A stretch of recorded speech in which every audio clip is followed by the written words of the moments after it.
I am tired as hell. Sleepy, groggy.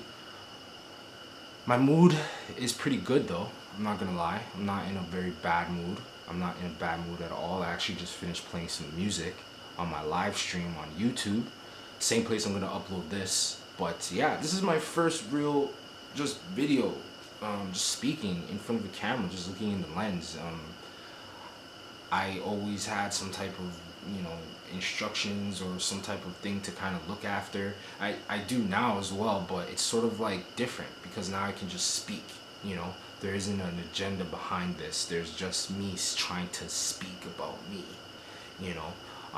The world that I live in and the reality that I think about. I don't get to talk about that ever because I'm always communicating with people who see reality as a news outlet. Reality is a news outlet to them. They don't really think reality is what they create. They think reality is whatever news outlet is telling them what the news is, etc., etc. So, before we get into anything else, my name is Moso. Whoever, whatever, whenever. Moso is my name. I made it. I created it. It was in the time of need. Everything else after and before that was not made up by me or created by me. It was just something that I left here, But Moso, I created that. Moso is me.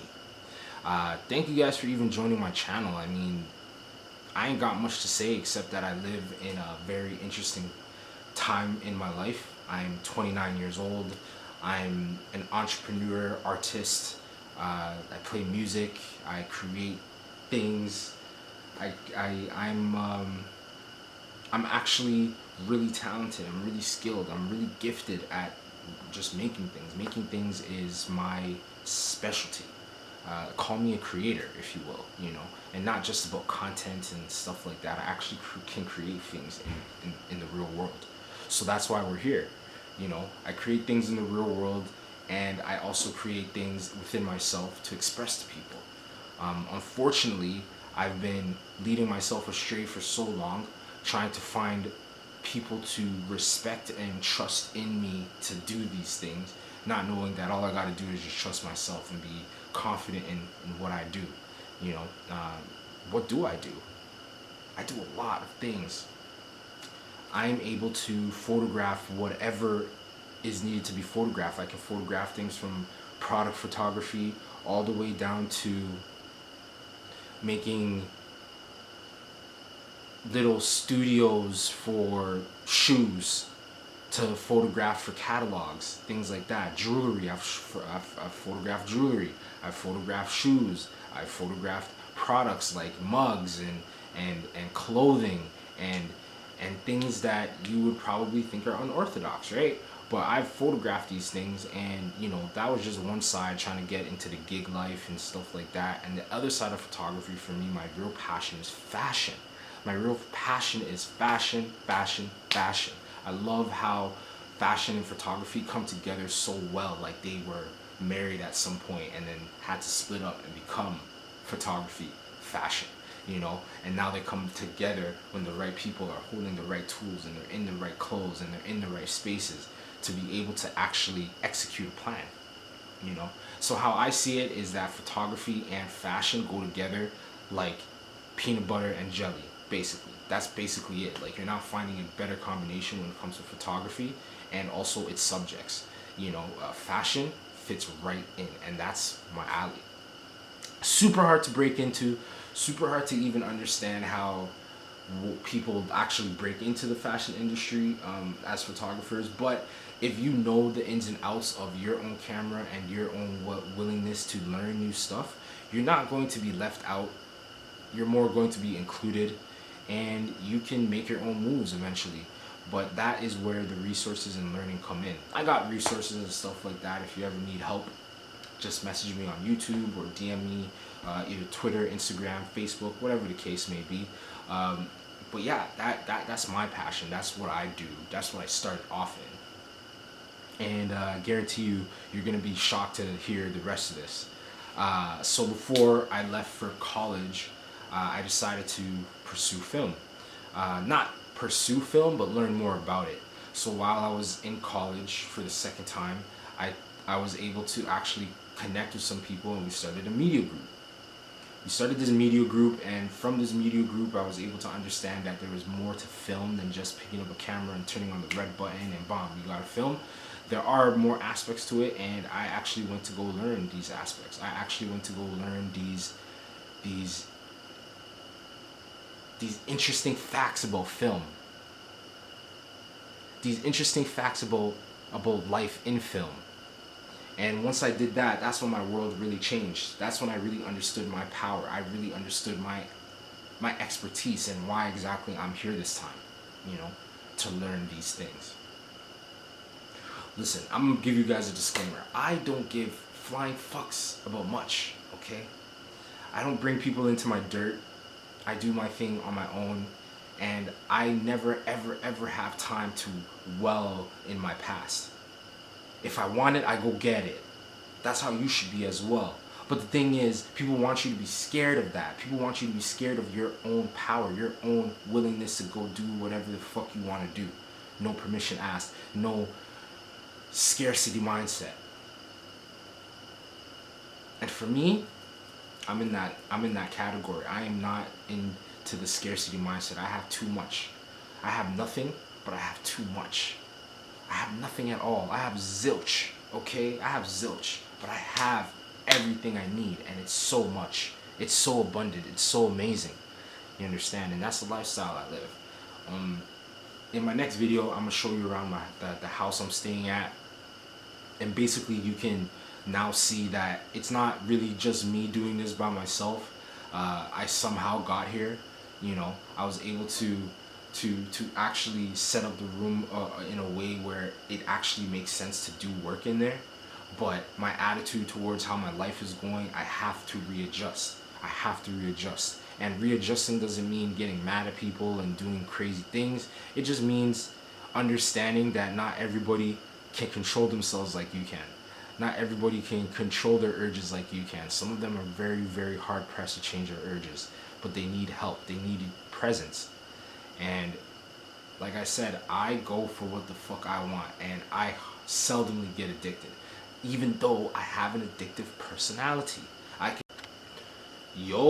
don't know what part I'm left at, but this is what I'm gonna do. I'm just gonna combine it and see what happens. So my passion for fashion is basically the reason why I'm here, why I made sure that I had the right skills and I had the right attitude to just shoot those things.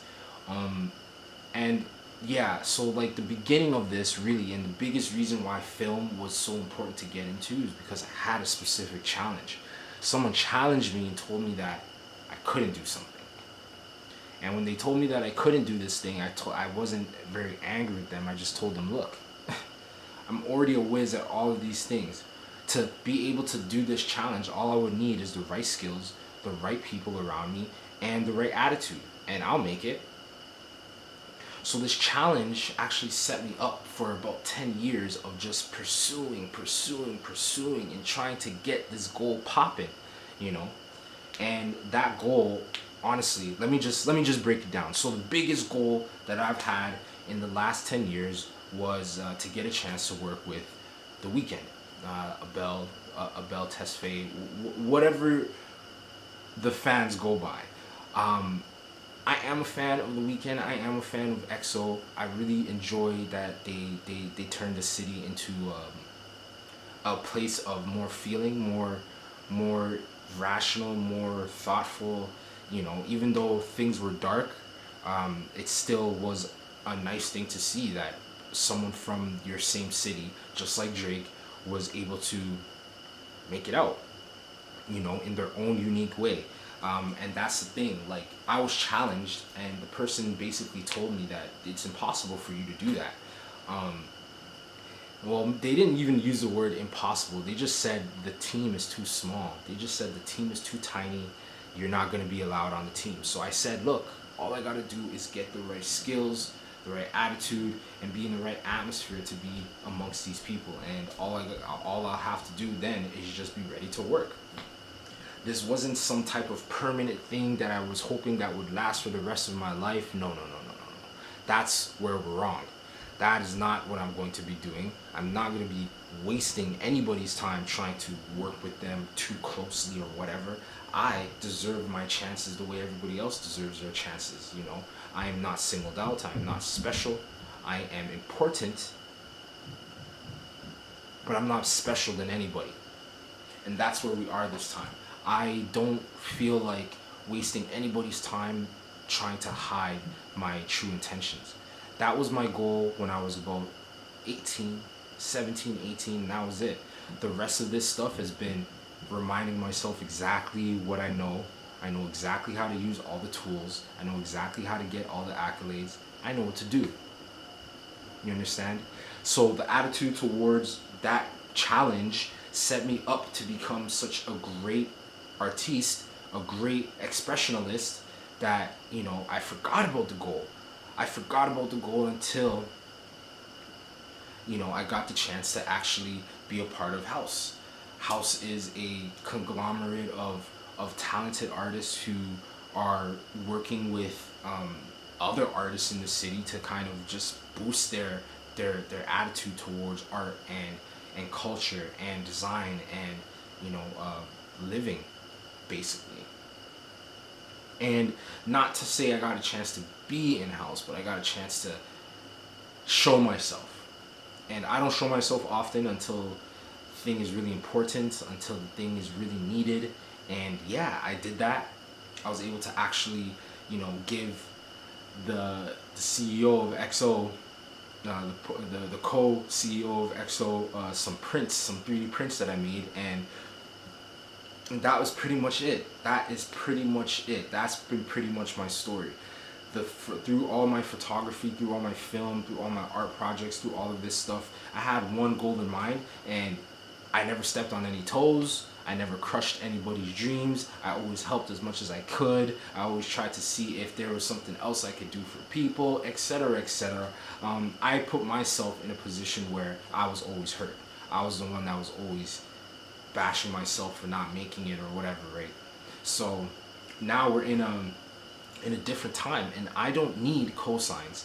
I don't need anyone to tell me who I am or what exactly I offer to the table. My table is very full. My table is very, very full. Taking something off of that table would mean absolutely nothing. Would mean absolutely nothing. All it would do is just mean I could replace it with something completely better, something even more compact, so I can start looking at how to invite more people to my table. Because my table is full as fuck and I'm just by myself. You understand? So that's it. If I'm not able to do these things in a conscious manner, how am I supposed to be able to help anybody in their own projects, big or not?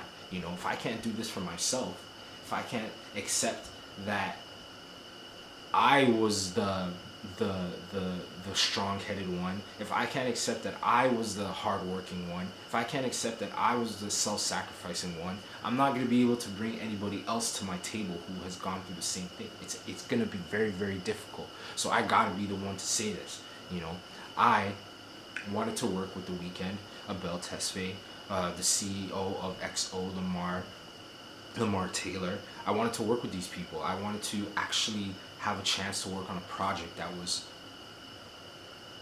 thoughtful, but also meaningful. Because I know folks really think about their art these days, especially if you're a popular artist, especially if you're one that has a fan base. You think about your art. You do. And I wanted a chance to work. I still would love a chance to work with thoughtful artists, people who are thinking about the world and how to balance it.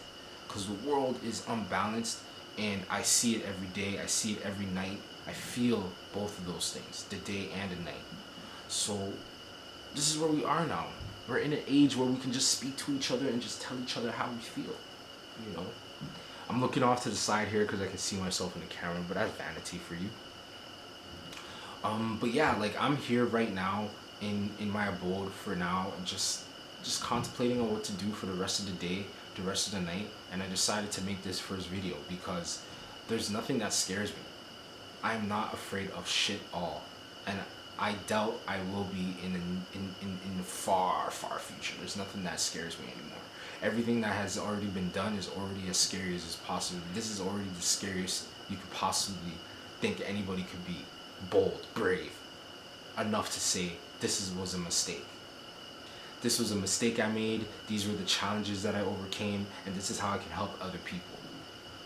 So with that all being said, when someone challenges you, do not forget that you can say no, or you can just say whatever you think. That's your opinion, and go about your business. The challenging part about any challenge is supposed to be your challenger. And if someone's challenging you to do something and they're not even participating in it, you've been asked to do something that is going to be difficult. If someone challenges you and they want to actually participate, that is called growth. So if I'm being challenged, if I was ever being challenged to do something better in my life, I need other people to do those things. If I'm challenging myself and I'm doing these things myself, I would never expect anyone to join me in my challenge. But when it comes to people challenging me and telling me, yo, you can't do that, they need to step onto the table and say, okay, I know that I said you can't do that, but I want to challenge you and show you that I can really do it as well. Just for fucking fun, man. But nobody does that. Everyone's scared of everybody. And I'm not, you know. The next few videos, depending on how the response of the world goes, depending on how my reality changes, I'm going to be able to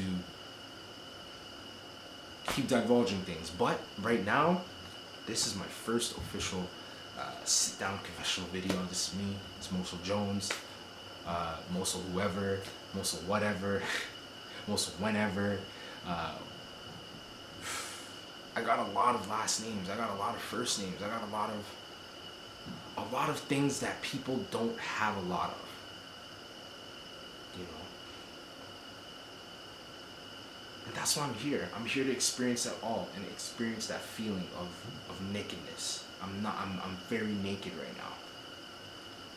I have nothing to lose, nothing to gain from any of this. So, we do it. This is me on screen. This is me showing myself on a nice definition camera. And we're going to get it popping, you know? Otherwise, I will be seeing you all again very soon, very shortly.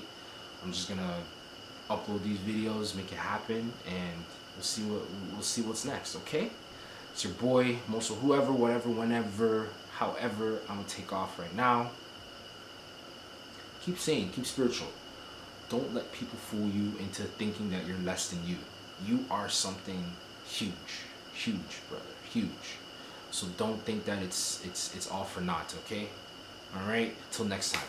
Peace.